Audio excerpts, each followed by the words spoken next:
Deer Creek is a very good canyon in the Paria River area of southern Utah. It has two forks, the main fork and the northwest fork, both high quality and worth visiting on the same trip. Deer Creek is seldom visited, its remoteness deterring all but the most determined desert hikers, requiring a long approach drive on dirt and sandy roads and a fair hiking approach cross-country. In his guidebook, Michael Kelsey recommends approaching from the south, driving in via Nipple Ranch and Oil Well Hill.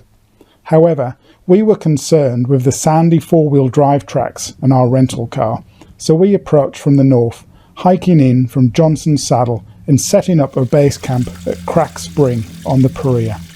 Our choice was certainly more effort, but we had a lovely 3 nights by the beautiful Paria, not seeing anyone else during our 4 days. For the northwest fork of Deer Creek, we hiked north up the Paria for a mile to exit on the Assay Bench Trail. The constructed trail was easy to follow through the cliffs, but becomes indistinct on the bench, lost to time through the drifting sands.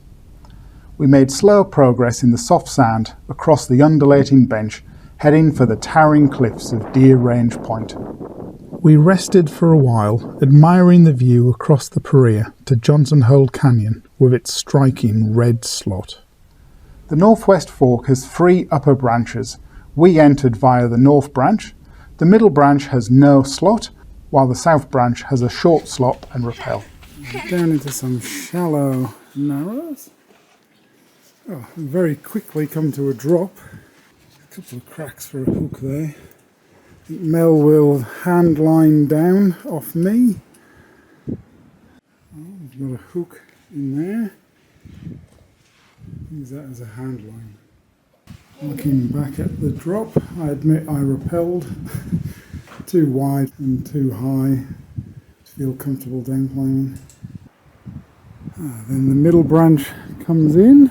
The better part of the northwest fork slot should be just ahead. After the north and middle branches join, some shallow narrows for 100 yards or so, and a canyon. Nice straight corridor. The only knowledge we had of the Northwest Fork was from the Michael Kelsey guidebook, and that offered limited detail that we'd likely encounter half a dozen downclimbs. We therefore entered the slot with a sense of exploration and had brought some specialist canyoneering equipment in case we found some challenging obstacles. Oh, little chamber on the right going down canyon, and this will be where the south branch comes in. It's about a 20 metre, whatever that is, 70 feet abseil. Little down climb, we lowered Ryan. There's a bit of a chute, which is a slide, but Mel thinks might be a drop at the end.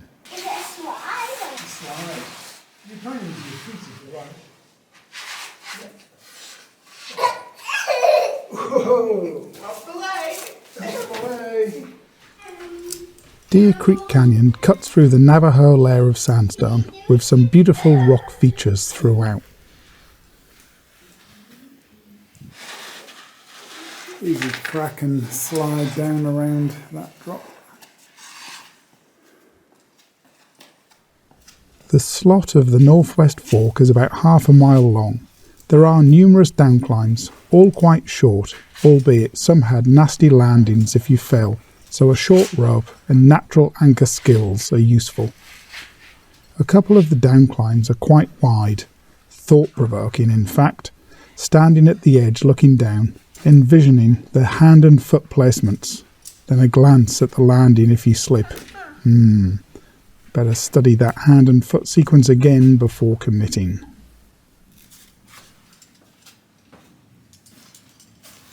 Couple of 90-degree bends here. I was a meat anchor for Mel to get down.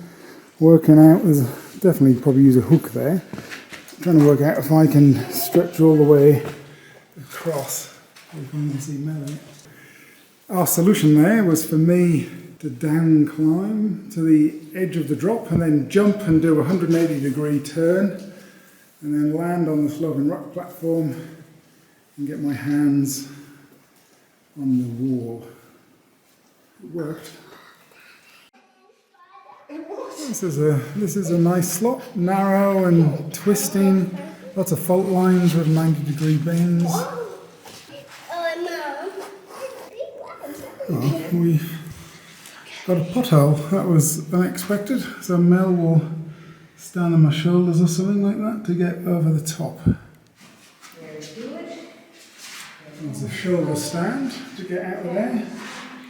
Oh, looking back down the pothole. Too slippery to get out by yourself. I guess a pack toss would work.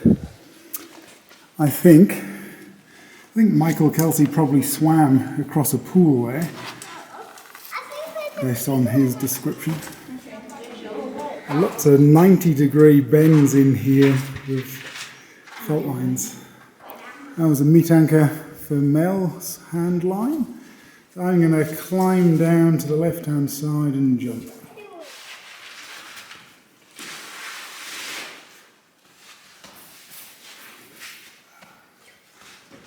Okay, and then just a nice easy sideways jump.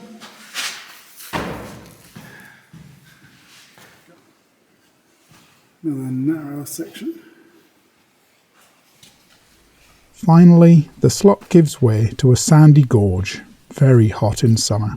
And then we emerge into a sandy wash, and the main fork of Deer Creek is just ahead. Oh, it's about 2 kilometres of sand trudging from the northwest fork and Main Creek junction to the third rappel in the main fork. Beautiful stripes, it's hard to get it. Sun contrast. 100-yard shallow slot leads to what's looking like a big drop, and there's a rappel anchor on the left. The spring at the bottom of the third rappel in the main fork of Deer Creek. The gorge beneath the rappel is fed by a seep, and it feels like a lush oasis compared to the dry, dusty gorge above. Oh, this is such a beautiful walk in the creek.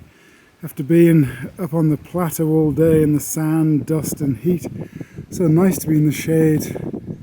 On the walk down Lower Deer Creek, you'll pass a couple of pictograph sites on the way and an impressive petroglyph site at the junction. Deer Creek requires some effort and logistical challenges to reach, but the effort is rewarded with 2 beautiful remote canyons.